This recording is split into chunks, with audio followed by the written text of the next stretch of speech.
Hello and welcome to the Stage 1 podcast. My name is Daniel Derrick and I have fellow co-founder with me today, Steve Zebrowski. How are you doing, Steve? Yeah, good, thanks. How are you? And how are you doing with, the last day of freedom? Lockdown starting tomorrow? Yeah, not too bad. And to be honest, we've both been really locked down for the last sort of 6 months, working from home as normal. Business hasn't really changed for us, so it's not really been... I guess the only big thing that's changed really is that we're not in the office together when we'd see each other every day. But, you know, working from home hasn't actually been a bad thing. No, I mean, we've been able to continue. I think that's the part of what we do.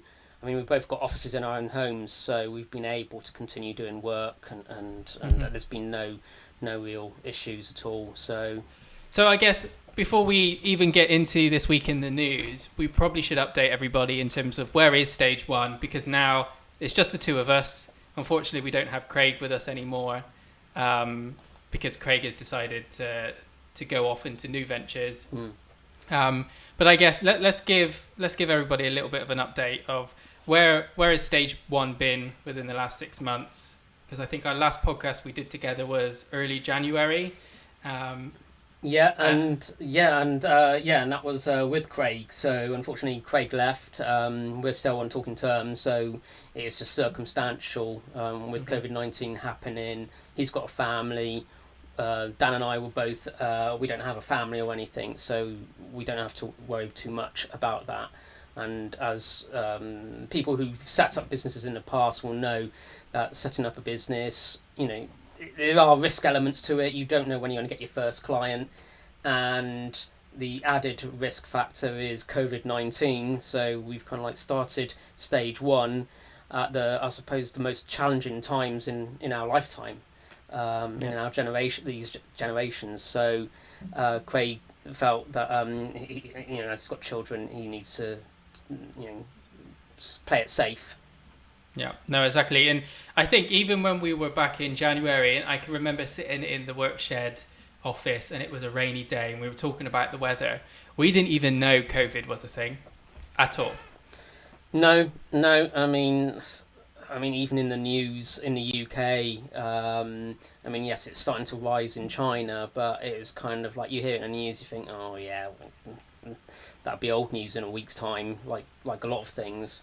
But well, it's global now, so And here we are. But I guess that's a good thing about it, and I've seen a lot of businesses where before they weren't open to working remotely, and I think now what has happened is they've been forced to work remotely, and I've seen a lot of businesses put a lot of money in to the pot to get people working from home, giving them equipment, giving them the support they need, and I would hope, and I could kind of see it happening anyway, is that this is it for now. You know, this is going to be it for the short term, definitely. But in the long term, I think it's going to flip the other way, where before it was you have to be in the office and working from remote or working from home is very little.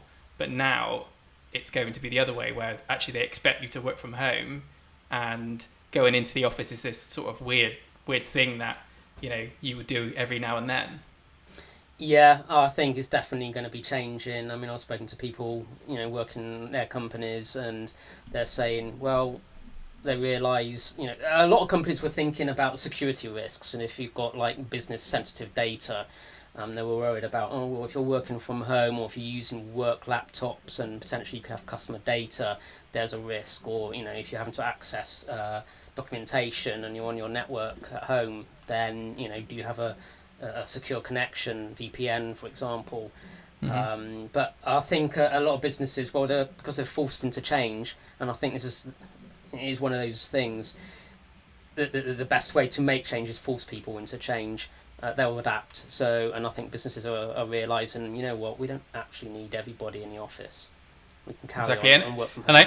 And I guess that's something we've been telling people for years, working from home and working remote actually does work. And we're quite lucky in our space that we've always been used to it, but there's a lot of people that have had to adapt to that. And I'm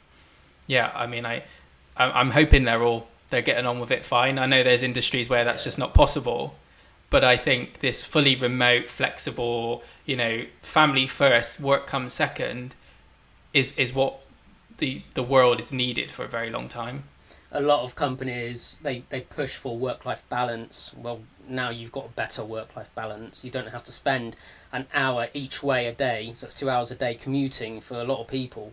Nowadays, well, you just get up, have a shower, have breakfast, set a laptop, and away you go. And a lot of people, they have breakfast while they're on their first meeting, so it's literally like get out of bed, within 10 minutes you're at the laptop. As long as you're not using a camera. Yeah, I guess the difficult part of that is when to switch off. So for me, it's not really been a problem because I can switch from work into them personal stuff on my computer. It's not a problem, even though I'm in the same room. But if I say to take someone like my partner, she's never been working from home before. Yeah. So when she leaves the office, she still feels like she's at home. There's no transition.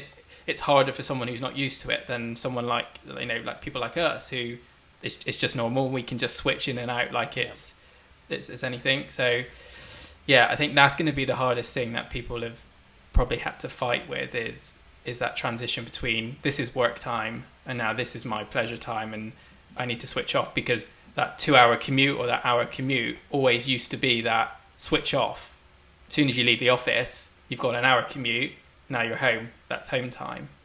Yeah, I think it'd be interesting to hear what people say, their personal experiences as well. Some people, they say, well, you allocate a room in your house and that's for work. And then when you leave, you finish work, you leave that room, you can shut the door, the rest of the house, it's home. So that's one way some people deal with it. It's two separate entities, if you like. Other people, I mean, like me myself, I use my office all the time. I even use it at the weekend, and it's not a big deal. I'm used to it. I mean, I think with contracting, when I was doing contracting before stage one, sometimes I'll be working from home. Sometimes I'll be going to client site. Sometimes I'll be going to doing user testing or whatever.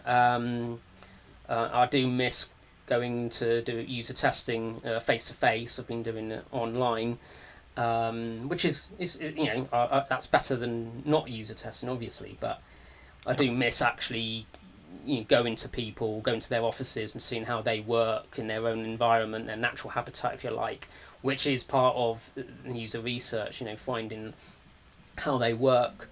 That's more of a challenge, especially if you're doing things for health. Designing software for or certain environments where people have to be in a location, then how do you go and test how they use certain software or apps or whatever it is in their environment if you can't do user testing at the moment? So yeah, I mean, remote testing is the next best thing, but other than that, there's been no issues from my part.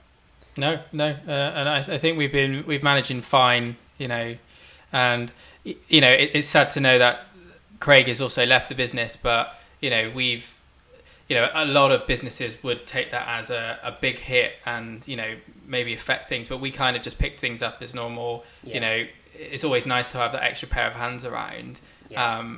But we've been I think things have been going great. Even though we've got COVID and everything else that's been thrown on top of that as well. Yeah, I think with COVID, it has slowed things down. But I think since the summer, things started to pick up. But I mean, I think that's normal. I mean, I think we have to accept that. That's the same thing for everybody. I mean, there's times when people are losing jobs, which, it's horrible. You don't know, how do you tell your kids that, well, Christmas might not be a normal Christmas this year. Parents have lost their jobs, or you're not even going to be able to see granny and granddad, because of potentially lockdown could continue, and I expect it probably will be extended. Who knows? But yeah, I think it's been a challenging year for everyone. Exactly. And later on in the podcast, we'll talk a bit about the lockdown again and how that's sort of affecting the digital industry and if it will have any effect on the digital industry. But the first thing we've got in the news this week is Google updates its new Workspace icons. And,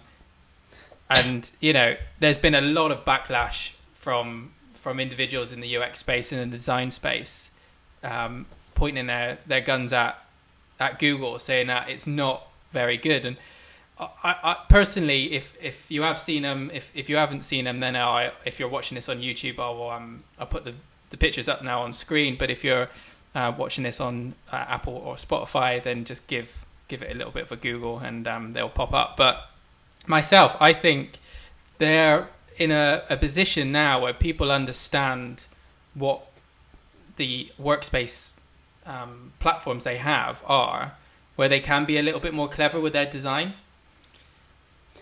Yeah, I mean, I see what they're trying to do, and I can see partly what you're saying, but I think they're too abstract. I mean, like when I got updates on my phone, it took me a while to find the calendar, because I just did not recognise it at all. It was just a square. I think they might have updated it slightly since then, because originally it was a square, and now it's got the number, the date number in it. Yeah. But the M for male, that's straightforward. The triangle, I can't even remember what the triangle does, but I never use that. That's Google Drive, I think that one is. Or Google... Oh, actually, yeah, I do use that. Yeah, Google Drive. Yeah. I haven't really taken much notice, and documents, I think. I mean, I think people are less technical. They probably won't get it. They'll probably just say, I don't know what these mean. But I guess from my side, I always use Google products, so I I'm familiar with what they are and what they do. I guess, yeah, you're probably right. For someone who isn't very familiar with Google products and their workspace platforms, they might not understand what each one of those are. And I do have a feeling that they've sort of gone down the same route that most brands go down. But I guess the biggest one that I can think of that have recently done that is like Virgin Media, where they got rid of the word Virgin Media and they just had the infinity sign. Yeah. And I think you can get away with that when you're really, really popular and everybody understands you, but there's still going to be a certain element of your customer base or potential new customers in the future that just don't understand it, or they don't recognize you. I think with Virgin, that's more of a simplistic, more iconic symbol, while you're having lots of symbols using the same colours, but they may be slightly different order, and they've just updated. So I think I can see how it can slow people down in trying to read the icons. But with like Virgin, if you're just using the infinity kind of like swoosh, yeah, that's more iconic. That's just one icon, if you like, or one image. Yeah, I guess as representing a brand rather than an icon that goes into a platform. But I guess in some ways they are icons for their individual suite of workspace platforms. So you could say they are some way a little bit similar. You've got the Adobe suite, and they use different colours for each. They're kind of almost. I think the Adobe icons work better. They are certainly, like, if you're going to use them, if you're familiar with the Adobe suite, then you're going to be familiar with the icons. You're going to be familiar with like Illustrator, Photoshop, Experience Design, etc., etc. So I think that works better. Plus, also you do have the letters, so After Effects, AE, Illustrator, AI kind of thing. So you can, most designers will pick that up pretty quickly. Yeah, and they look like. I think they look like a family as well. So I think what Google's trying to do like create a family. They've got like a lot of tools, and they want to make them into a family. But I think trying to have 4 colours and treat every icon in exactly the same way, just moving the colours around. I suppose when you're looking at your phone, for example, and you see all these icons and they all initially look the same, then you have to read them. Yeah, and I think that's what makes it difficult. I think you're right about that one, because I use Photoshop quite a lot, and I never go into the applications folder within the Mac. I'll always do like a global search, and I'll always search for like PH, but I'm not looking at whether it says Photoshop. I'm just looking at the color and like the PH on the icon, and as soon as I see that, I click, and then, you know, I've had applications that have been on my computer that are very similar in terms of the way it looks. Yeah. And I clicked those by mistake before, and that's just because I'm just looking at that visual element. Yeah, I think if they look, they need to be different enough, but have elements that are similar, so they feel like a family. And I think Adobe, they do that quite well. Yeah. No. Agree. So I guess your comments, your last comments on that, do you like them, or do you think they need to go back to the drawing board and redesign them? I am going to say no. I don't like them. Okay. I get what they're trying to do, but I think that's first draft. They need to simplify it. Yeah, and do you know, I would love to know and how much testing they've done on these icons, whether they've just, you know, thrown it at a designer and then internally gone, yeah, that's exactly what we want, or if they've gone out to their audience and their customer base and go, what do you think? You know, I have a feeling with Google, they're a bit more of they do it internally, they throw it out, and then they just see what people's response is, and that's their way of testing in the real world. I wonder how it would be interesting to see and hear from people who may have like elements of dyslexia or like sometimes it's harder to see colours. Maybe they're colourblind or got some colour blindness, or you know, they find it difficult to read similar images and get their feedback and see, you know, do they struggle with it or are they okay with it? I've seen a lot of I've looked on LinkedIn, and I'm sure you have, a lot of people are slating the design, saying that it all looks the same and no one really understands it. I understand like what they're trying to do, but I think they need to look different from one another enough to know that they're an individual tool. No, exactly. Yeah, I mean, they're trying to make it look like a Google product, which, you know, I can understand from a brand perspective why they're doing that. But I think for me, I mean, I quite like them. I think they work personally, you know, but that's the bigger picture. Yeah, it may not work, but you know, myself personally, looking at that, I quite like them. Okay, so, I mean, Google is one of the biggest things in the news this week, but also in the news is Tesla. Again, they've always in the news quite recently. They've just released their full self-driving beta, which is only available in America, and I think it's coming out to Canada very soon. Tesla are claiming that it's going to reduce driver intervention by as much as 33%. Now, I think that's a massive achievement if they can actually hit those targets, but as a Tesla driver myself, I don't know where these figures are coming from, because in the UK, autonomous cars or Tesla's autonomous driving is nowhere near without anything of any human interaction, because it's all over the place. Great on the motorway, absolutely sucks everywhere else.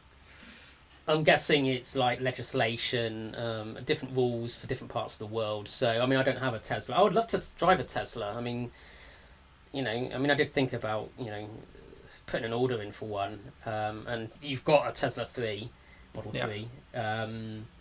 And, I just compare it with the cars that, you know, I'm into cars. I'm one of those, you know, when I was a kid, I used to draw cars. I wanted to become a car designer. And I've always been into cars, looking at Lamborghinis, Ferraris, and so on and so forth. But it'd be interesting to feel the experience of. I think I like what Tesla's doing. I think the way I see it, and I've mentioned this, Dan and I have had a conversation before, and I posted something up on LinkedIn. I see what Tesla's doing is kind of like reinventing cars. And there'll always be car fanatics, so there'll always be things like Ferrari or needs for Ferraris, Lamborghinis, and Aston Martins or whatever. But I think majority of people will also need a workhorse. And a workhorse car is, you've got something which is like the family hatchback or an SUV or whatever, and you want something that can support people's lives and not intrude, but it's effortless. And if you have to commute to work, wouldn't it be great if, like, okay, I've got to get up at 6 a.m, but if I just get up and get in the car and then go sleep for an hour while the car drives me to work, an hour's drive or something, a bit like in a train, you can work or you can sit there, read a book, relax. If you can do that, then it becomes like a lounge. It becomes like, well, it's an extension of my house, it's a mobile part of my house, and so it's no longer like I need to drive it. I don't want to drive something like it's just a family car. It's a tool. A fun car like a Ferrari or Lamborghini or McLaren or whatever, those are for, like, yes, I want to experience pleasure and the sound and things like that. So those are the things that people, that's the pleasure side of things. And I think automation, once we get past all the legislation, which I think they will, I think it will take longer, certainly in the UK. And obviously it's coming out quicker in America. But I think, in 20 years' time or so, most new cars will be autonomous. Yeah, and do you think we'll be buying cars at that point, or will it be a bit of like a modern day Uber where we will just rent or have £100 a month subscription to whatever service it may be, and when you need the car, you call it up on your phone, it parks up outside your house, and that's yours for the day, or that's yours for a journey, or whatever it may be. Yeah, I do. I think if it's a workhorse, there becomes a point where, like, do I really need to own one? If I can, like, pick up the kids, or a car goes and picks them up, people from school, work, or I've been out, it's a party, my friend's birthday party, I've had a few drinks and stuff, well, can't drive. Well, if I can get a car, it can drop me off.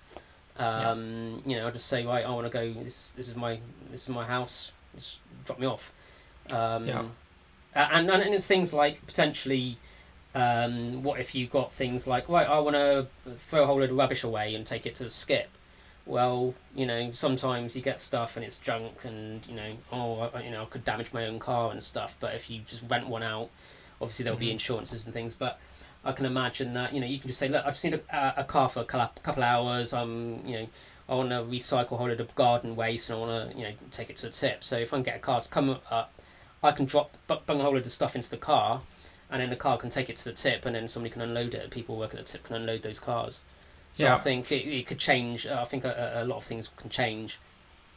I think you're right, and I think that's probably how it's going to go. I think my biggest concern right now, especially with Tesla and any other manufacturer out there that is looking at full self-driving, is that because it's very software driven, it's very different to, say, launching a new software update of your mobile phone. There's very little damage that can cause to someone's life if it goes wrong. Yeah. But with Tesla, it seems like they're playing the same game, but at the same time, there's lives at risk, because they put it into the consumer's hand and say, this is a beta, be careful, or be more aware. But we know from consumer side of things, consumers are not, they're not aware. They'll go, oh, great, this is a fully self-driving car, or this car can drive and do roundabouts, or whatever it may be. I'm going to let it do it. Exactly. They're going to see, oh, how far can I take it? And people are curious and they want to know, right, you say autonomous, let's see if we can try and trick it. And you did something testing on your YouTube channel, testing like, can you trick the car into thinking the road's got different speed limits by and testing some signs. And this is the trouble that and this is the reason I have the YouTube channel, where I'm testing Tesla's features and I guess trying to feed that back to Tesla. They probably already know about it, but it's always nice to have a community talking about it. But where they've just launched a new one where it picks up the road signs. You know, Google's been doing that for years, and when you get to the countryside, the road signs that Google think the road speed limit is never the same as what the actual road is. Right. But I think when you start having a car that is only taking the speed limit, because at the moment that's all they're doing, taking the speed limit, and then they're either going, it's either automatically going faster or slower. I think it's dangerous, and the fact that there's no sort of check-in that's being done between, and I said it in my most recent video. I actually put one up today answering some of the comments from that video, and one of them was, you know, all you proved within that video is that Tesla can read road signs. And what I actually proved, and I said to him, is that no, I've proved that they can read genuine road signs and also fake road signs. You know, it's the same as like printing money in my eyes. Yeah. You know, you can print money if you wanted to, which is illegal, right? But just because it's illegal doesn't mean people are not going to do it. Yeah, it can be. I mean, what's stopping someone printing out a sign and then holding it up as a Tesla comes along and then Tesla suddenly brakes? And this is my problem. If that was to happen on the motorway, if I was to stand on the motorway, and let's roll 10 years into the future now, and this problem hasn't been solved. If I was to stand on the motorway where maybe 60-70% of cars are fully autonomous, and stand there with a stop sign, the car will automatically grind to a halt. Yeah. You know, and that's, you know, if I was to do the same, but humans were driving, people would look at you and go, hang on, what is that guy doing? They wouldn't just slam on their brakes because there's a stop sign that's being shown in their face. That they may change lanes or they may slightly slow down, but they would do it safely when the autonomous cars is programmed to say, if there's a stop sign, stop. Yeah. Unless at this moment in time a human says no. And that's the issue. And it's the same with the speed limits. If the speed limit changes from a 30 to a 60, the car will go straight from 30 to 60, and you know the acceleration on a Tesla is like instant. You know, if you're in like a town centre, that is, you know, you could run people over with that. Yeah, I mean, outside school, you know, and somebody prints out a sign and then puts it up 70 miles an hour outside school, just at the time when kids are coming out and they're running out, and suddenly a Tesla suddenly accelerates. Yeah, could be a situation there. But I think in time, it won't read road signs. I think in time, it will probably have some kind of like it need to download information. So like Google Maps, you can download the information. And I suppose if you've got all the road signs within the maps, then like the sign that's on the side, well, that's kind of like backing it up. And if it's a discrepancy, then it'll go to, right, okay, this is downloaded from Google or downloaded from like a map software. So then that one is the right one. The backup one is the one, say, like if there's maybe there's road works or there's been an accident or something like that. But even then, you'll get traffic updates. And so I think if everything can be integrated in that kind of one seamless universal way of doing things, then that would resolve the issue. Yeah, and that's what they have They have that already. You know, Google's integrated within the navigation system, and they use that as standard. But what they're doing currently is, if they see a road sign, and say Google says the road is 30 miles an hour, but a road sign is saying 40, it favourites over the road sign because Tesla's programmed it to say, well, the road sign must be more up to date than Google is. But what it should be doing is sending it back to Google or an API or a database or whatever it is behind the scenes and saying, well, you're saying it's a 30 mile an hour road. Our recognition system is saying it's 40. Which one is true? Yeah. And there needs to be a conversation in between there to go, okay, has the authorities changed the speed limit?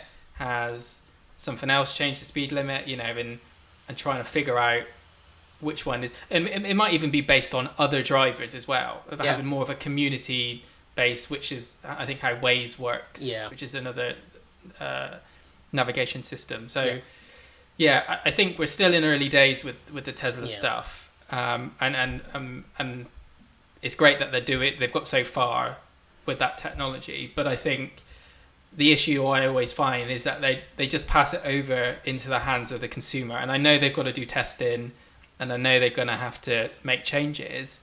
But the issue is that when you give a consumer something that's not finished, they will try and test it to the full max, even if it says, warning, this is a beta, it can be dangerous if you take your eye off the road. People don't listen. And we've seen it all over the place. Don't take your hands off the steering wheel. Yeah, in America, we've seen people in the passenger seat eating a burger or falling asleep. Yeah. Because they can do it. Yeah. So they will do it. Yeah.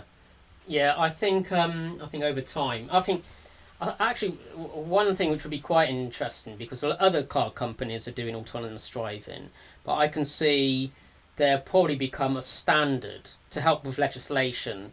Everyone would need to abide by a standard, and it's, so it's almost like Tesla may be producing an automation system. So is Mercedes, so is BMW, etc. And then like whoever comes up with the best, most accurate wins and gets used worldwide and integrated. Yeah. I think it's a bit like when cars started having screens and you can have like sat navs and multimedia and all the rest of it. Cars were doing their own systems, but nowadays they're starting to use just use Google. Use Android or use iOS or something like that. Yeah, we'll concentrate on the cars while it's an interface, a digital interface. So that digital interface, we don't need to worry about that. So then that means whatever car you get into, it's got an interface you're familiar with. Yeah, and I think that could be another route Tesla take in terms of like selling their software as a service or a SaaS software service. Because at the end of the day, Tesla are good at making software and doing software. They're not so good on the car side. They don't build cars as good as, say, Porsche or Mercedes, because they've been doing it much longer. They're in the car game. Tesla, in my eyes, is more of a software company. Yes, their cars are going to get better. Yes, they're going to improve over time. But I think if they teamed up with someone like Porsche or Mercedes, or even if you went even into the lower cars like Citroen and Volkswagen, they're a lot cheaper, but they provided their software and put them in those cars. Yeah. I think they'd be on to another winner there. Yeah, and then other manufacturers can concentrate on producing good cars. Yeah. Tesla. It'd be interesting. I'd like to drive the new Roadster. That's what interests me. But I actually quite like the look of it. The first one was based on a Lotus, but the new Roadster coming out whenever it comes out, 2021, 2022, 2023. COVID-19 is putting delays on everything. Same with like Ferraris and other makes. I think Ferraris will be launching the hybrid SF90. Which that looks quite interesting. Ferrari is going in so. This is the other end of the scale. Ferrari's a supercar manufacturer, and so they're famous for doing like mid-engine V8s, such as the 458, and they've launched the F8, which is the latest, and probably potentially a final V8 because of emission laws and things like that. Who knows whether they'll be producing another mid-engine V8 car. Which would be a shame, but that's a conversation for another time. But the SF90 is kind of like a hybrid hypercar. So you can drive electric for a few miles. I can't remember. I don't think it's that much, but it's also a petrol engine. But there's a lot more technology in there than previous Ferraris, and some Ferrari fans kind of like say, well, it's not a traditional Ferrari, but I think as well, technology has to change and car companies have to evolve. And I actually, I quite like the style of the SF90, and it makes it a hypercar more affordable. Hypercar performance, almost 1,000 brake horsepower, and 0 to 100 kilometers an hour in under 2.5 seconds. I think that's where the Roadster is then going to cause real big issues for these supercar companies, and you're going to have the fans of, Ferrari and the high end brands. But when you get a car that I think it can go 0 to 60 in I think under a second or something stupid like that. That's seconds. That's when it's going to be, will people then go electric? Because it's what are they looking for? Are they looking for that speed? Are they looking for the comfort? Are they looking because it's the brand? That will really open up the market then to go, okay, is Tesla got sort of an edge in that supercar like world? The thing is, and I've seen some what are called races between acceleration of cars and Teslas, and I have seen the F8 Tributo, Ferrari F8 Tributo, beat the ludicrous Tesla S, Model S with the ludicrous mode, the top of the range one. Yeah. So the Tesla takes off first, but because the Ferrari is lighter and it's got more power, it overtakes and basically just shoots past and leaves it behind. So I think Tesla will need to get lighter, a lot lighter, but they'll need to also, yes, it's quick off the mark, but then by the time it gets to 70, 80, 90, 100 miles an hour, then Ferraris and Lamborghinis will be overtaking them. And then 1 to 200 miles an hour. I mean, Tesla can't even do that at the moment. But I mean, the Roadster is predicted to do 250 miles an hour, which, that would be quite amazing if it does do that. And, looking forward to seeing one actually, see how fast it can actually go. Yeah, and I think that's going to be a problem for every manufacturer in the car world is batteries. If you take devices that we have and what we put batteries haven't changed for years, and it's still, they don't have much battery capacity. You end up changing them all the time, and it's how, we're still in the early days of battery capacity, and that's the biggest thing. They're working on it though. They are coming up with ways where the batteries can have more capacity and they're lighter. I suppose it's you want to be able to have them charge. Ideally, you want to be able to charge a car fully within about 3 minutes, and have your 600 miles or whatever it is. I mean, the Roadsters was 600 miles range, and you think, if you got that, then and if you can charge it overnight on your driveway without having to plug it in, because there's another thing. That's another thing with electric cars. You've got to plug it in, so you need to have the infrastructure of plugging it in and have all these things, components built and then shipped around the world and stuff like that, and placed in locations where people go, okay, I need more power. Is there a place where I can charge my car? And it's if you can just drive on a road, or if you drive park in your driveway. And if you've got maybe something within the bricks on a driveway or the material on a driveway, it allows you to if a car is parked on there, it can charge it up. Yeah, they were talking about that. I can remember years and years ago.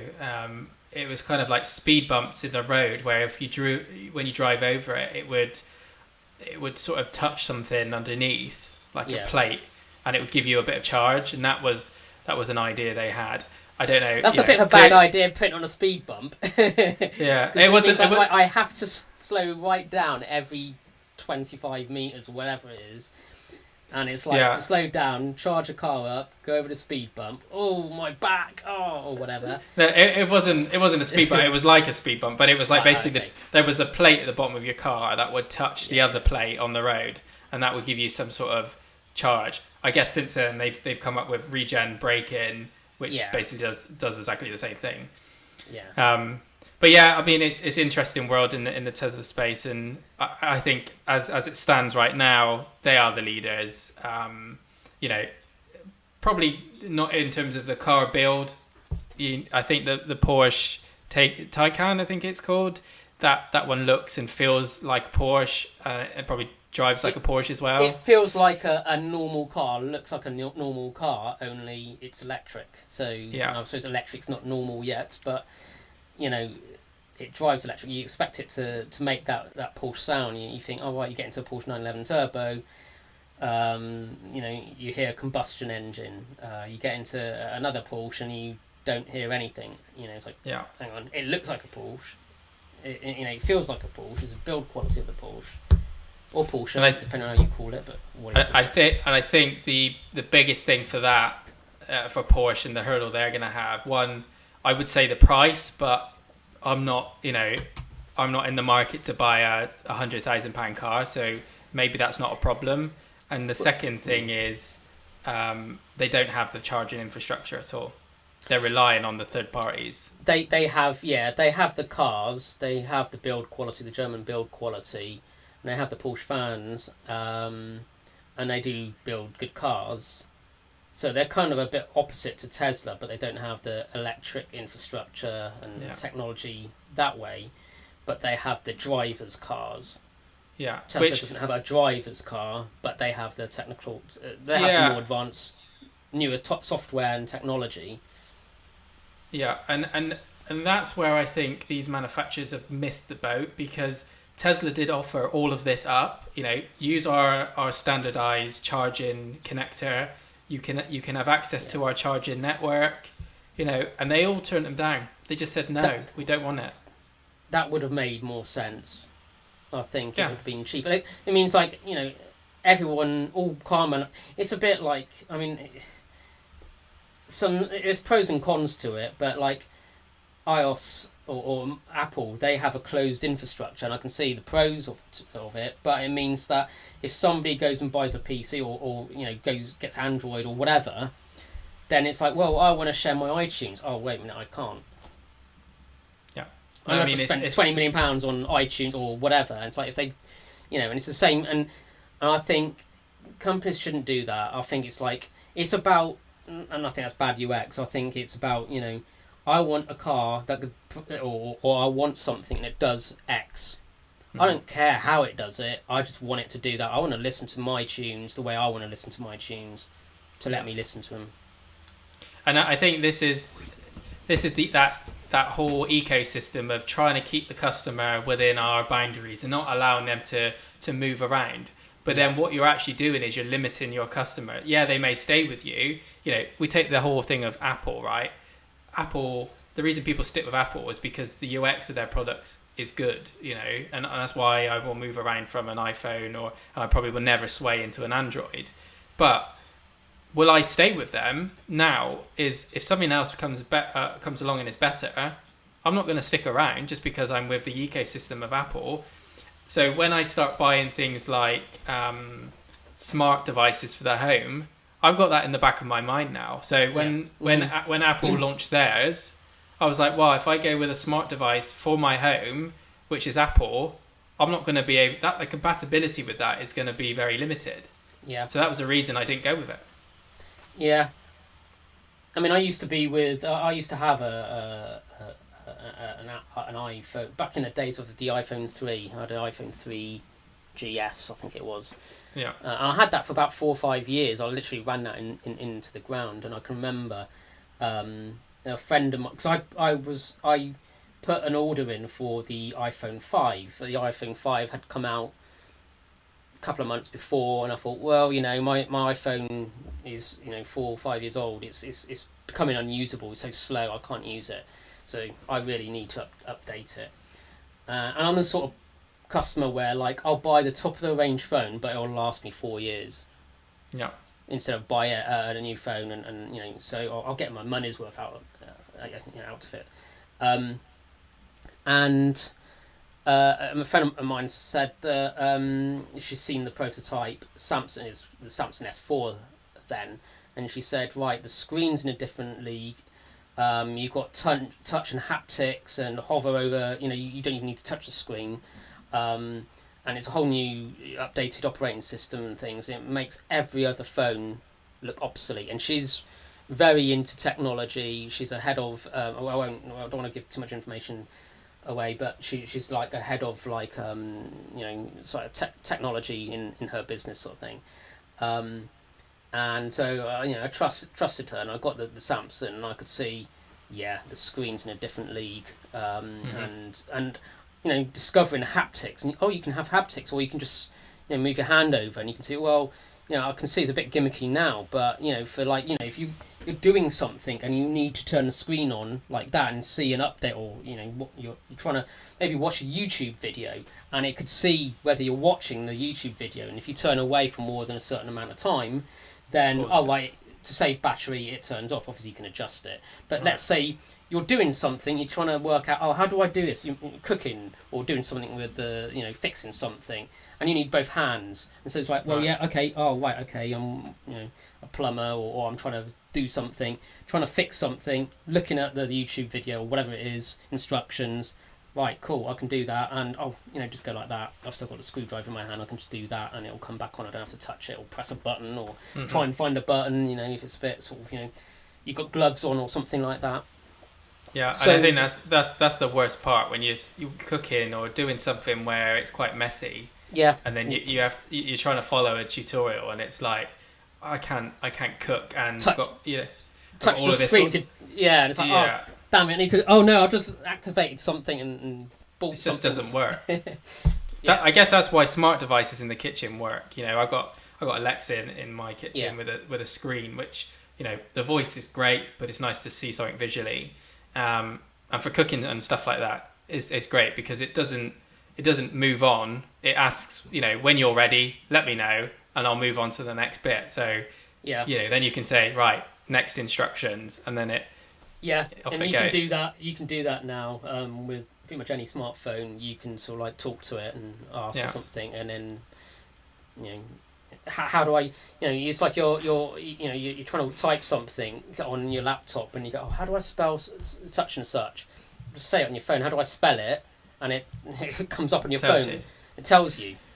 Yeah, and I think this is where like UI and UX at the moment is very. The user interacts with something on a screen. But in the future, it's going to be like, okay, well, how can we put voice in there as well? Because voice is going to be probably more of a thing than clicking, using a mouse, using your finger, whatever. So at some point in time, we're not quite there yet, but we're going to have to focus on the voice and the journey of the voice. Like, we've been playing around with quite a lot of voice apps over the last couple of weeks.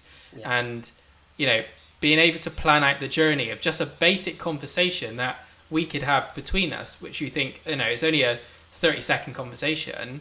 The journey to map out all of the different scenarios is not as straightforward as, as it is to communicate with someone.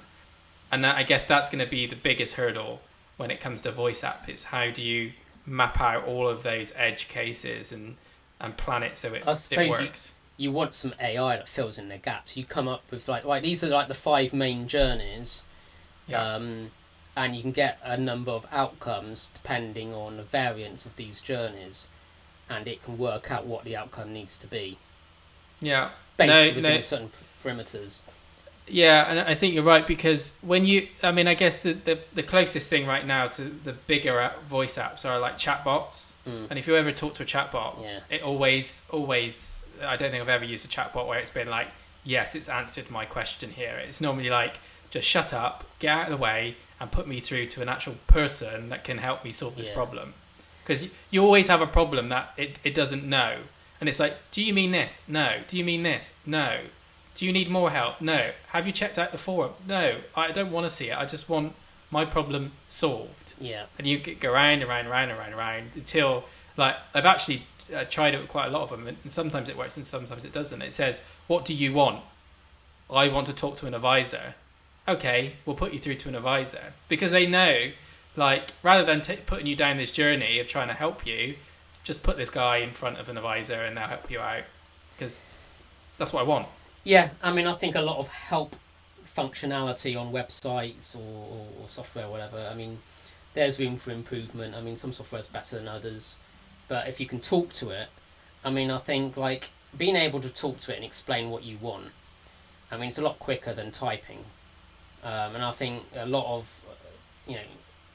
the future for, say, like engineering, cooking, or anything that requires hands, health, instead of pressing buttons and things like that, or looking at a screen, it's a bit like, Star Trek. If you watch Star Trek, they go computer, red alert, or I can't remember, but lots of they'll say computer scan such and such. They just ask it. They're talking to it like a person almost. They're just, as long as they say a word. And cars are starting to do that now. I think Mercedes and hey Mercedes, but be careful not to say the word Mercedes if you've got like a friend in the car who's called Mercedes. Say Mercedes, and then your car starts talking. So no, not you. But you have some fancy friends if your friends are called Mercedes. They weren't. So were fancy. Yeah. Yeah. But you think, Mercedes are called Mercedes, they're quite classy. I know a couple have been called Mercedes in the past. One of them was quite classy. The other two, they were good fun. They were good fun. Okay, we'll leave it there. Take it as you want. I'll leave it there. I think the biggest thing with voice is making sure, and as more devices come into that voice space, is can I have my voice or my assistant that's in my house? Can I put that in my car? And it's not a different assistant. Like, it's the same. Siri has a different one, and then you've got all of these other ones you have to chat to. You just have one assistant, and it works wherever you go. In the cloud, so it's like it's on your phone, on your watch, on your laptop, on your TV, your car, whatever. And it's like you log into, looks at your face, looks at your retina. Goes, this is, Dan, or this is Steve, or whoever. And it's like, right, okay, how can I help you, Dan? Yeah, and it's kind of like a friend. That's how I see it. In the future, it'd be like a friend that is your friend. It knows everything about you, and it's just floating above you, sort of thing. Whenever you need it, it's there. It can shake your hand. It can do whatever it wants to. But it knows about you, so it doesn't have to ask you these dumb questions of, do you mean this or do you mean that? It just knows everything about you. You almost form a relationship with it, and by forming a relationship, it learns about you. It's a bit like when you form a relationship with a person, you meet a stranger, you get to know them, you start to know, this person works in this company or whatever, they do this, they're interested in that, they've got a girlfriend or boyfriend or married or whatever, they've got kids, they're interested in certain things, and so, and over time it's like, there's this car show going on in 2 weeks' time, you're interested, and it's like, it's got like the cars you like in it. I'm interested in that. If you've got an assistant who goes, on the 24th of November, there's a car show at such and such place, and they've got 2 Ferraris, and a new Lamborghini model coming out, sort of things, going to be showcased there, and you're interested in Lamborghinis, so do you want me to book tickets for you? Yes, okay. How many tickets do you want? I'll have one for me and my friend of mine. Cool, they're booked. Yeah. I think the issue then, what will happen, and I can see it already, is that people will start to become too attached to the assistant or whatever you want to call it at that point, that we all become very isolated.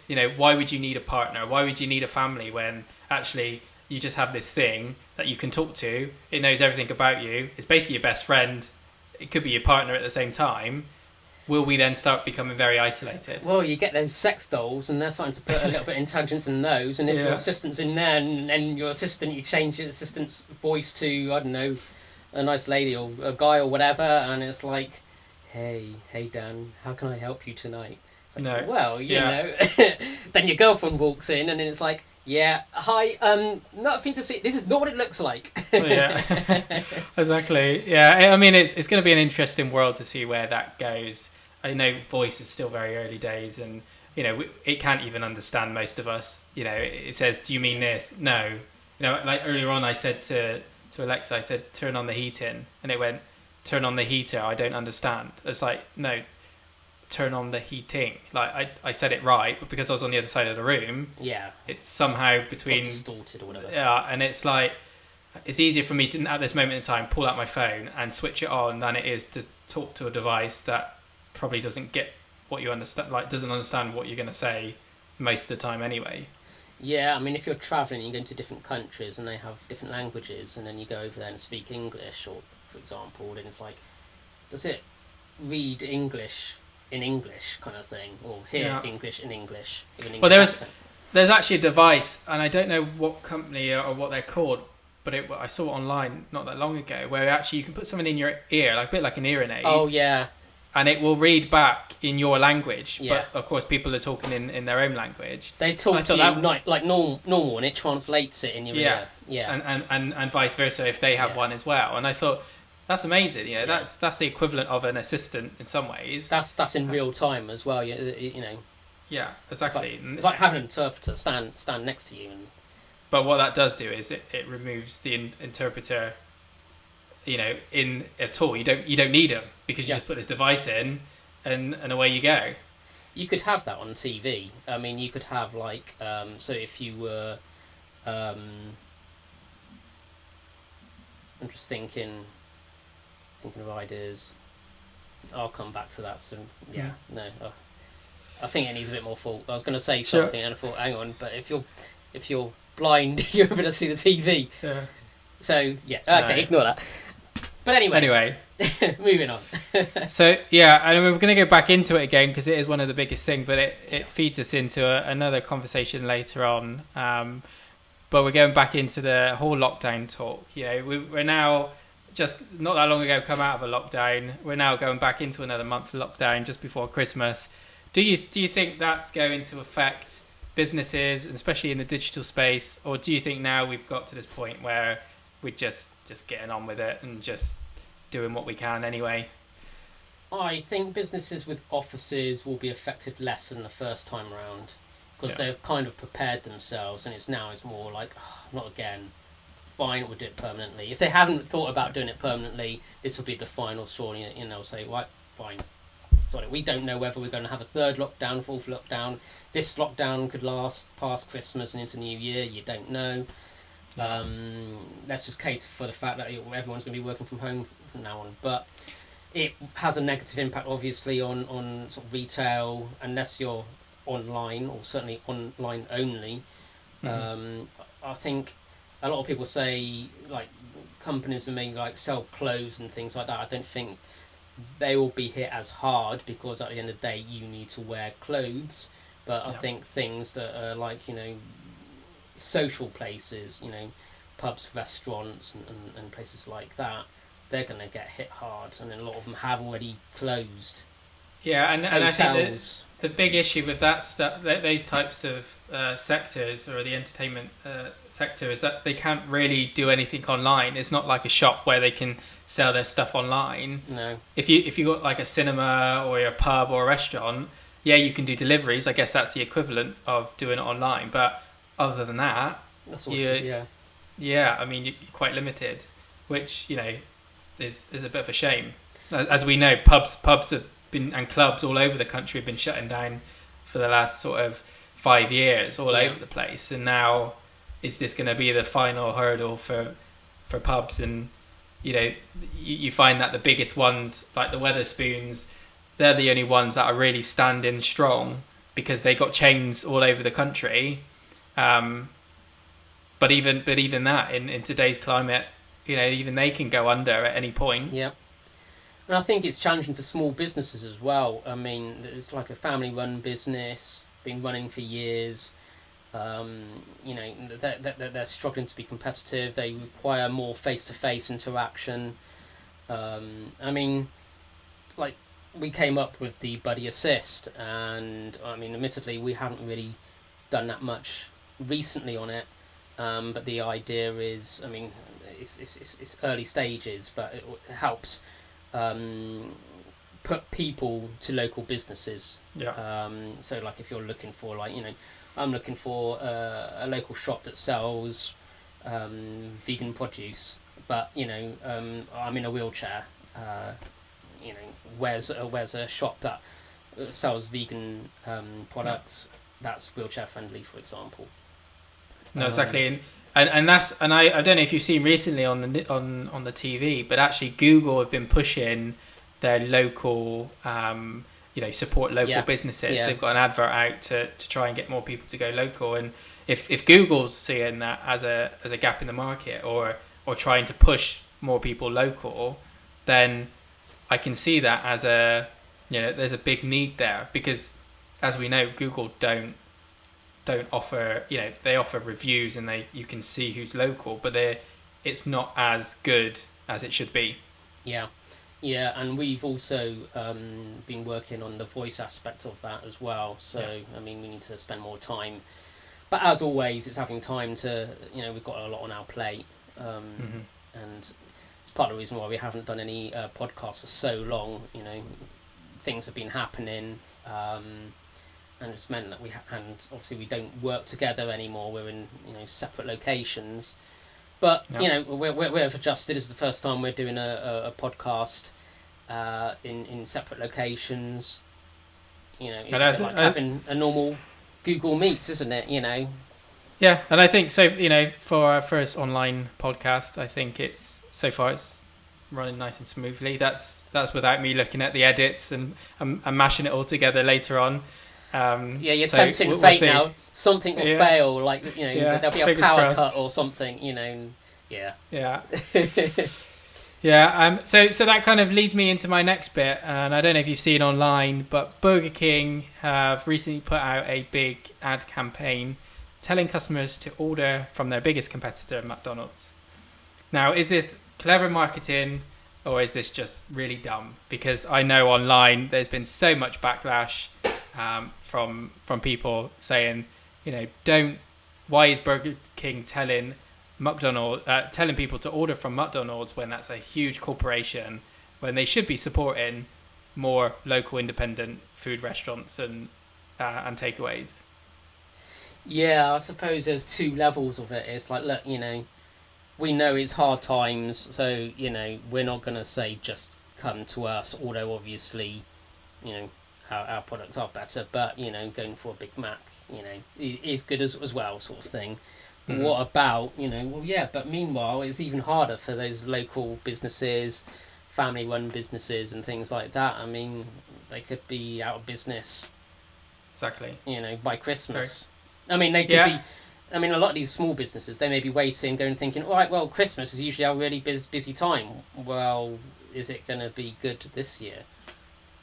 No, exactly. And there's a lot of businesses that actually they're hoping to get back into business December so they can do their Christmas period, their meals and but they still don't know. So as much as they can plan ahead, now they're still unsure whether they even will be able to open, you know, come mid-December or just a couple of weeks before Christmas. So that's the biggest thing. But a lot of people online are saying, well, you know, McDonald's, Burger King is telling people to eat at McDonald's, but most of the McDonald's franchise are franchises run by, say, individual small and independent businesses. Yeah, and I can see that is kind of, I guess someone's looked at that and gone, well, that's an angle to answer the promote small businesses.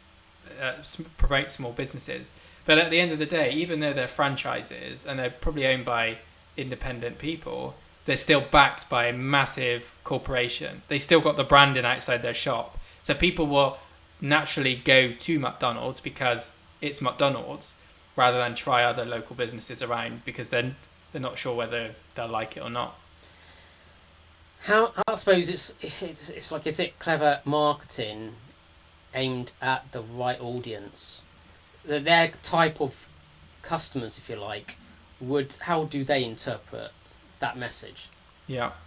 And do they see it as like it's supportive of, you know, franchises, even though it may be McDonald's or other companies, they're so large.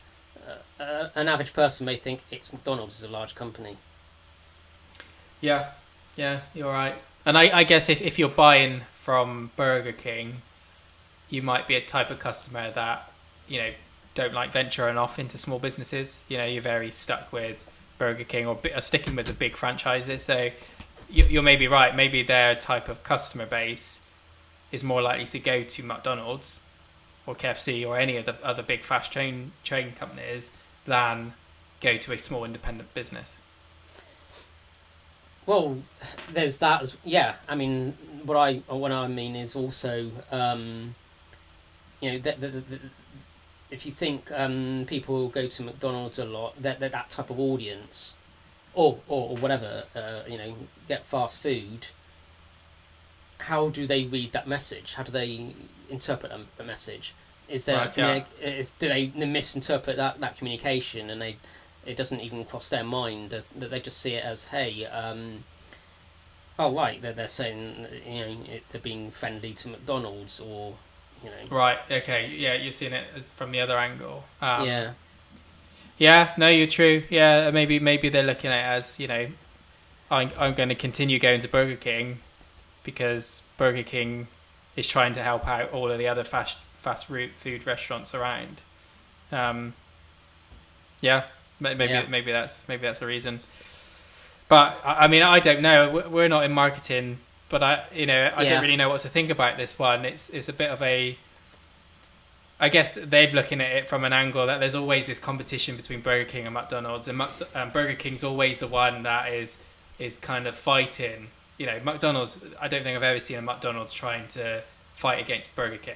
I don't think it's ever been out there. It's always Burger King is the small guy trying to fight against McDonald's. By doing this, I bet probably McDonald's high up in McDonald's in the morning, we looked at it and went, "All right, cool, that's nice.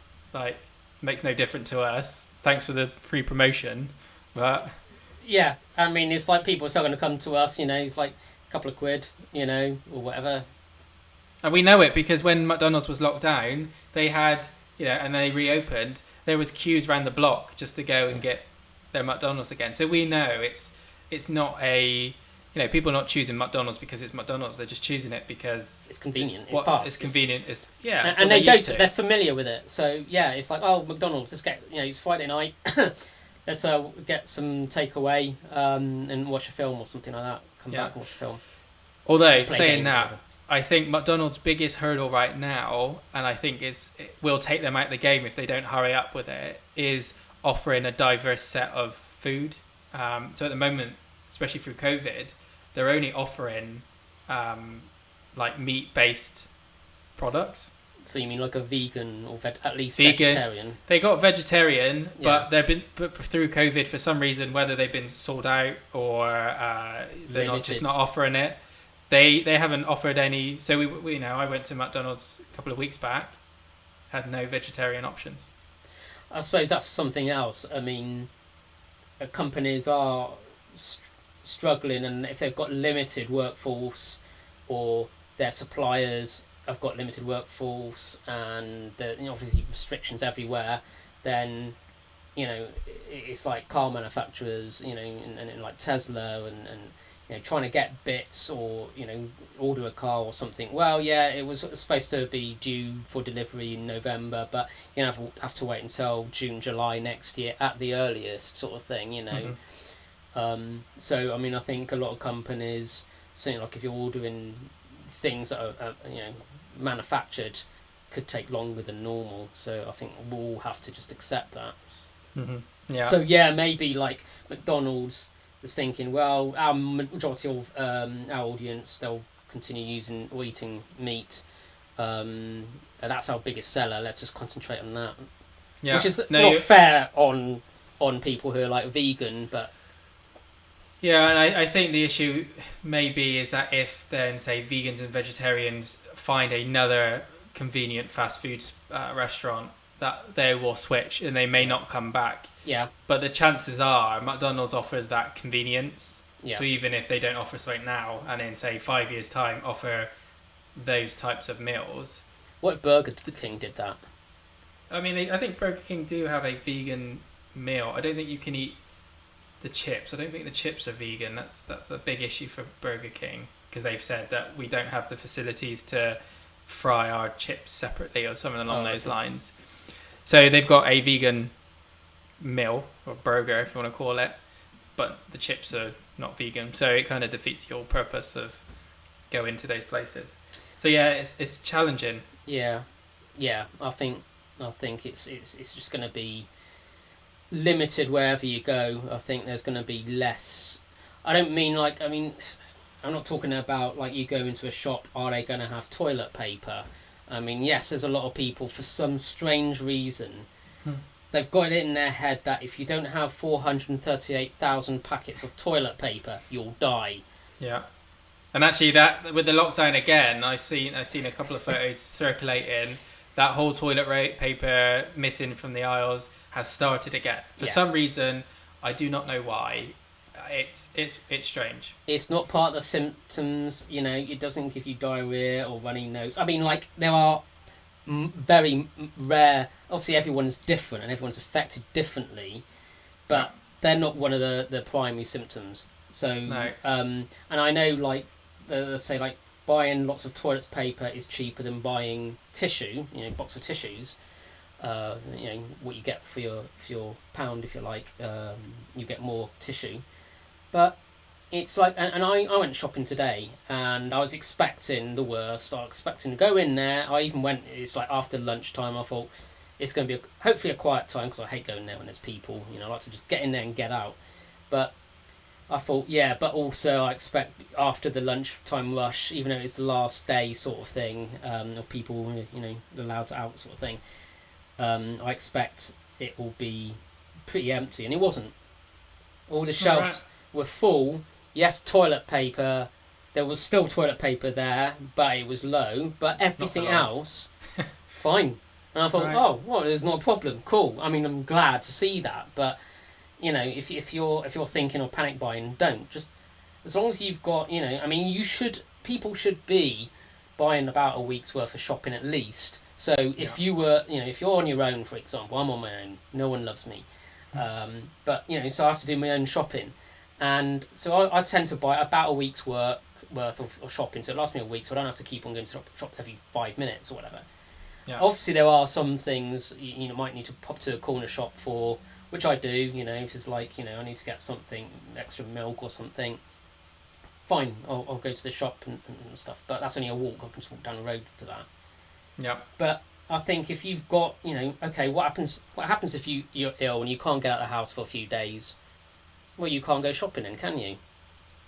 So, you should be stocking up anyway. Maybe a family of 4, you've got 2 young kids, they're too young to go shopping for you, and if both parents are ill, then what do you do? Well, I think the biggest consumer change is that people don't shop like that. No, they shop by the day, which is more expensive because they go into their locals and they're spending more money.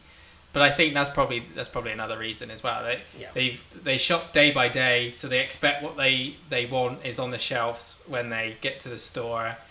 They've now been told, certain items are low in stock, for instance, like toilet paper. So rather than buying just one to last them for the week or the month or whatever, they buy multiple because they think, well, it's not going to be there tomorrow when I come in or in a couple of days. And that's probably the reason as well. The panic, back in when we were in lockdown before, the panic buyers, as much as I could sit there and say, I'm not a panic buyer, they make you a panic buyer because you go, well, if there's no items of this next week, then I'm not going to get it. So I'll just buy more. It creates to a chain overcompensate. reaction. Yeah, it creates a chain reaction. And if you think, right, well, it gets to a point where I need to get stuff. So if I need to get stuff, I'm going to get surplus stuff, And that's what we started to do. And it's like, well, if you don't panic buy, and the shops and the suppliers have all said there is no supply issue. Yeah. The only way there could be an issue if you start panic buying, which is why there was an issue last time. It wasn't supply. Supply chain was fine. They're designed to cater for, okay, there's a problem. They're all designed, then people, they plan these things. They've planned it years in advance. They know, right, okay, what happens, Christmas is going to be a busy time. We know there's busy times. Right, okay, something's happening in the world. We need to cater for that. Right, we'll cater for it. Yeah, I think the biggest issue we had, because I'm sort of vegan, vegetarian / vegan, and my partner's vegan, is that because in the stores right now there isn't much of that. Yeah. We were finding week by week it was out of stock. So when we did get to the time where it was like, okay, there's loads of it in stock, we were just trying to get as much as we could. Yeah. Because we knew next week it wasn't going to be there again. So, that, I guess from our side, there probably was a bit of a supply issue because for weeks and weeks it was out of stock, unless we were going at the wrong times. I'd advise people to make sure that, you've got things that... Obviously, there are some things you have to get every week, sometimes a couple of times a week, fresh products. But, if you can buy stuff and, you've got a couple of weeks' supply or whatever. I do a monthly shop and I get it ordered and have it delivered. Yeah. and then I can only get then once a week I'll go and get what I need to get, kind of thing. I'm a guy, I hate shopping. So if I can avoid it, then I will. And it frees up time. You don't have to worry about parking or finding a parking space or queue or whatever. Yeah. And also certainly now, people, something else that people don't necessarily think about, maybe. Is if you go to a shop, then you're exposing yourself. Each time you go outside and into a place, then you're exposing yourself to other people. Yeah. And you're exposing to them as well. So it works both ways. No, exactly. And actually, now that leads nicely into our final news topic of this podcast, and it's talking about the Track and Trace app and whether or not it works or if it doesn't work. And I think from my opinion, I haven't downloaded it. I downloaded it for the purpose of this podcast so I could have a look at it and talk about it, but I haven't used it. I didn't see any value that the app would bring myself. So yeah, I don't know. What about your side? I know there's. I downloaded the NHS version. I downloaded it. I can't remember. About a month ago, I think. And I know there's other versions as well. And some people say there's somebody mentioned there's another version, and they said they preferred. But the fact that it requires everybody to have a QR code, or every location to have a QR code, which every location doesn't, requires your phone to have Bluetooth on, and you need to turn the app on. Now, I had the habit of turning the app off when I'm at home. There'll be times when I won't leave the house for a couple of days. Like I say, I'll go shopping once a week. I work from home. I don't get out much. Literally, I don't get out much. And so, and the weather has been particularly bad as well. So it's if it's pouring down and rain, it's I'm just going to stay indoors, sort of thing. And so it's there is no point having the app scanning all the time. So I just turn it off, save battery or whatever. But it kind of requires people to deliberately turn it on, deliberately scan the QR code, or a location has to have a QR code in the first place. Not all locations do. So it's almost like you're forcing people to have a QR code for everyone to have a QR code. And it doesn't take into consideration that, well, it's all very well having a location that has a QR code, but what if I'm in the park walking my dog and somebody else is walking in a park with their dog? They may have been exposed to it. They may have somebody in their household and they're just getting out and walking their dog and they think, oh, I'm in an open environment. But you can still get exposed to it. So it's almost like, well, everyone has to have a QR code, not just location. People have to have QR codes. So it's almost like that's invalid then. You want something that does GPS, and your phone has GPS built in. Mm-hmm. Yeah, and I think that the biggest thing I found with looking at it was you have to report that you've got the coronavirus. If you don't report it, nobody knows. Yeah, and how many people would report it? I don't know. I can imagine there'd be a lot of people who don't. Yeah, if I'm sick and I don't get tested, and I don't know that I've got it. Yeah, I just recover because we're younger and your body recovers or whatever it may be. Nobody knows that I got it, but I could have gone out and about, and no one would know any different. So unless people are reporting. I guess there's two issues really. Number one is there was only 15% uptake on the download.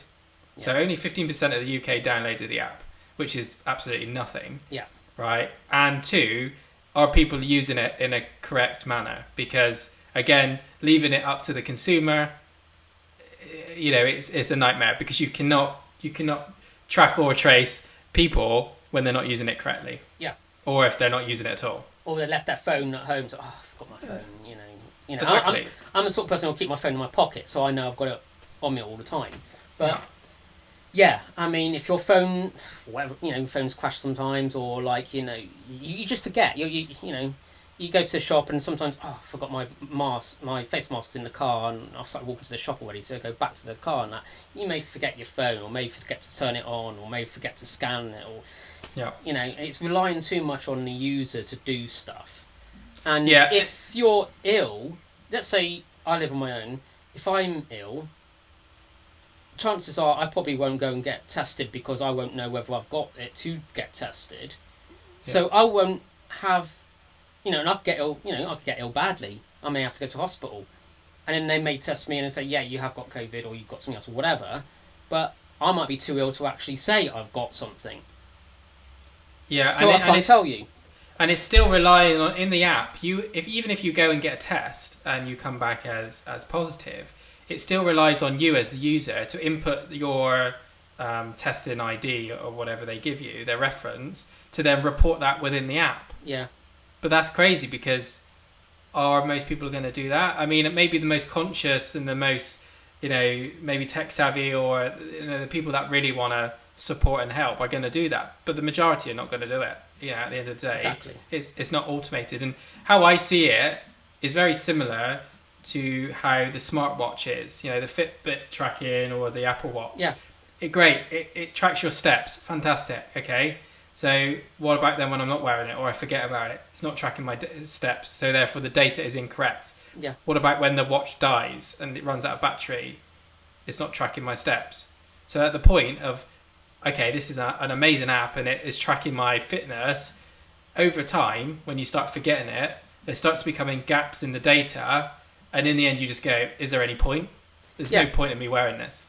You want to get accurate data, and if you're getting inaccurate data, then it null and voids all data, because even like the accurate data, they average it out over the month, but then you weren't using that device for 20% of the time or wearing it or whatever, then the other 80% of the time you are wearing it, if it's averaged out, the whole set of data is wrong. Yeah, no, and that's the biggest problem. And then I guess the second problem is not every business is using the track and trace barcode within their shop. So I went to Costa the other week and they were like, can you do the track and trace? And I was like, yeah, sure, fine, whatever. Scanned the barcode and it took me to their own website where they had their own track and trace version of, I don't know what it was. But at the end of the day, where is that data going? I don't know. You know, is that owned by Costa? Is that owned by... Does that get sent to the NHS? Where does that go? And I mean, at the end of the day, someone was stood on the door saying, "Can you do it?" I took a picture of it. I could have not done it. I've done that. I've scanned it in, and then I realised, oh wait a minute, I don't have the app. Why? And it's just giving me this URL, and it's not working. It's like, well, what's the point? Yeah. So there's so many edge cases and so many issues that it just doesn't work. Which then goes back to the whole purpose of is there any point of using it? And even with the lockdown announcements the other night, Boris didn't mention track and trace one bit. He said stay home and whatever, but he didn't mention keep using track and trace system. Did not mention it at all. Yeah. So you can even see from someone as high up as him, he knows that it's not that great. But the platform costs £35 million to produce. The original one cost $10 million. They scrapped that back in June. And this new version that they've launched, they're estimating is going to cost another 25 million. I mean, that's crazy. Yeah. I'm pretty sure for a tenth of that we can come up with something better. Yeah. I mean, looking at the list of who was involved within that, I think that's been the biggest issue. There's been too many too many businesses involved within the creation of the app, and that's probably where the cost has come from. And red tape. I mean, I know different departments. I mean, that's often an issue with larger corporations. You get one department doesn't talk to the other department. They've all got different agendas, different projects on the go, different time frames and things, and they're not interested in what the other department's doing. And it's like, well, I need something from you. I need to work with one of your developers, or I need to work with one of your project managers or something. It's like, well, he's busy. Too many cooks in the kitchen trying to cook this app that probably was from day one, hasn't really been thought through correctly. And there we are, £35 million later, and an app that is only being used by 15% of the UK. If that's data based on downloads. So we don't even know how many people downloaded it out of those 15% and then deleted it between now and. I'm one of those that deleted it because it wasn't working. It didn't serve a purpose. So it's like, well, there's no point having it then. So I deleted it. Yeah, and then my mum said this. She downloaded the app and it didn't work with her version of the phone or something like that. She had an older iPhone. Right. And it didn't work, so she just couldn't use it. I mean, it worked, as in like the function, as in like, you can open the app and press buttons and things, but because I don't go out enough, because a lot of places don't have the QR code. I forgot to turn it on sometimes. Yeah. And some places don't have the QR codes anyway, so it's like, well, it can't work, Yeah. But what I guess one thing I do probably want to say on a positive side is that even though the app is quite simple, the design and the level of UX and visuals that they've done on the app is quite nice. It's really modern, looks nice. Normally when you get these NHS type of apps, they're quite clunky. Normally just been, a developer's been thrown in there and they just build whatever. But I think with this one, they have had a design team that has gone in there and really planned out how it looks, and even like the startup where it guides you through, they thought about the user and who is using it. So they've done their research to begin with on that side. Yeah, I think the initial design aspect of it is good. I think it's the technology behind it, and they used the wrong technology. It's flawed. So, which is quite strange, because normally with most platforms it's the other way around. Like the UX and the design is really bad, but the technology is really good. Yeah. So it's a first in our world where it's flipped around the other way. You hear a lot of companies that got their own software and it's built by developers and it's got functionality, really useful functionality, but people can't use it because they don't know how to use it. So they phone up their call centres and they're getting like 10,000 calls a month. When it's like, well, if you designed it in the right way based on what your users need it to, how they need it to work, then you wouldn't get those 10,000 calls a month. Exactly. And your design or your software will be used by more people. So you'd sell more, save money, and sell more product. And save time. Yeah. Yeah. You don't have all those calls coming in. And that's why it's important to have UX and do user research. No, I agree. I'm on your side on this one, Steve. Yeah, more UX, more research, and we can work with developers then to build a platform that is ready for the future and isn't clunky and doesn't generate too many questions to your call center.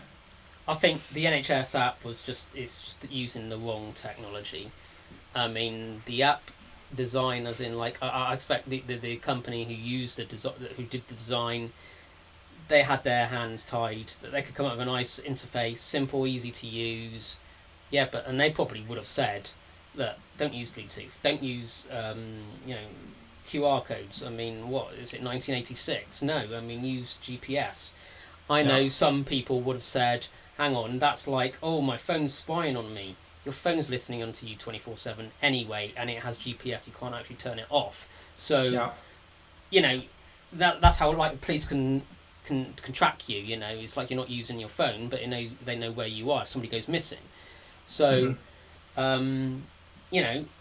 use the GPS. If you've gone past somebody who's known to have a positive result, then it can flag, hey, you've got, you can get a notification, you get a message.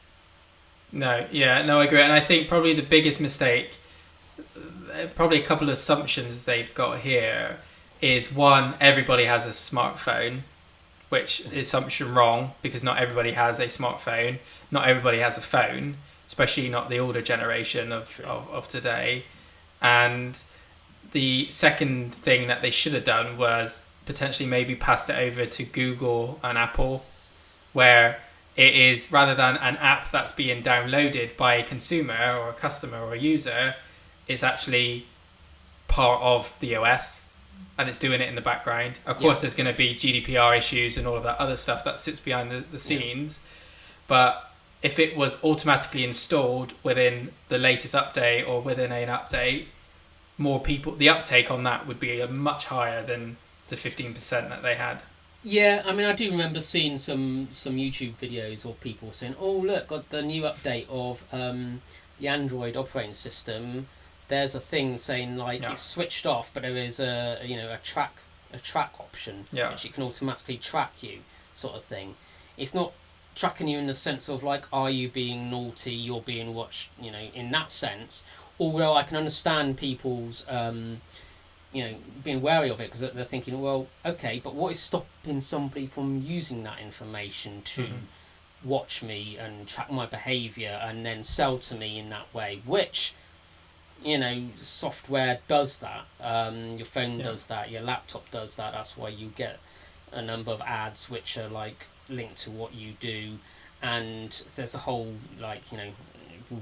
this is a topic for another podcast, but it's you're being engineered, you're the product, you're being engineered to to think in a certain way, so then you buy certain things in at a certain amount at certain times. So, and this has been going on for years. So, but actually that might be a good topic to have in the podcast. Yeah, no, I think I don't think there's any piece of technology out there that would have made this work. I just don't, there's too much red tape. You've got GDPR issues, you've got tracking people's data, you've got the whole technology piece. As much as people can say everybody has a smartphone, we know it's not true. Not everybody has a smartphone. Some people just have a phone that just barely works, let alone has GPS and all of that other stuff.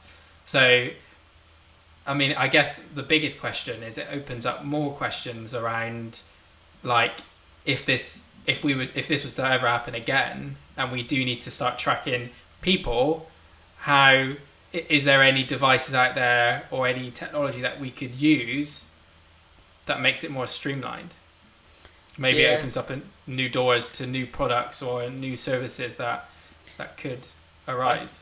I think the problem again will be legislation, because it's people's privacy. So I think technically speaking, you could probably do something as long as somebody has a smart device on them and they wear it all the time. But that's relying on the user to do that. Not all users, like you say, older people or maybe children or young children, they go to play school or infant school or whatever. They sit in a class of however many other kids there, get infected by someone who's got somebody in a household who's had or has COVID.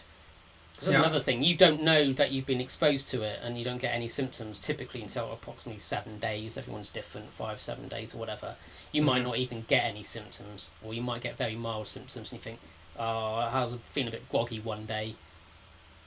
Yeah, and I guess we're very different to somewhere like China, where it is very locked down and they do track people, and that's all part of their life. That's just the norm. Over here it's a bit more flexible, and people have the option to say yes or no to being tracked. Maybe in somewhere like China, track and trace could work, probably great, but over here just doesn't really work. No. Which is the reason why I didn't even bother installing it. It wasn't even that. And to be honest, I've a bit like you mentioned earlier on, I've not really gone out. To be honest, I've just been self-isolating at home. There's shopping gets delivered to us. I use Amazon for anything else that I need. There's been the difference between post COVID and after, or even during. My life has been exactly the same, really. The only difference is I'm not going to work every single day to an office. I'm just working from home. That's the only difference. You've got a couple extra hours to live your life. Yeah. And it's so, but then I tend to finish later. Yeah. I tend to, instead of some, people say 9 to 5, I tend to finish about 6:30. Mm-hmm. Yeah. Yeah, and I to might start do a little extra bit stuff later on as well, but it depends on what I'm doing, how enthusiastic I am. Sometimes if I go away and I think, well, yeah, I'll continue tomorrow, or I may be like, right, I need to fix that problem. It's bugging me. I can't stop until I fix it, so I'll come back and then try and fix it. No, I agree. Well, I think that brings us to the end of this week's podcast. Next week, we probably won't be doing the news. We've got a couple of other formats that we can use, I will be using. So, make sure you stay tuned in for that. This podcast, of course, goes out on Apple and Spotify, and also on YouTube. So if next week you want to watch the video format or the audio format, then those are the places you need to be. Thank you for watching, and we will see you in next week's podcast.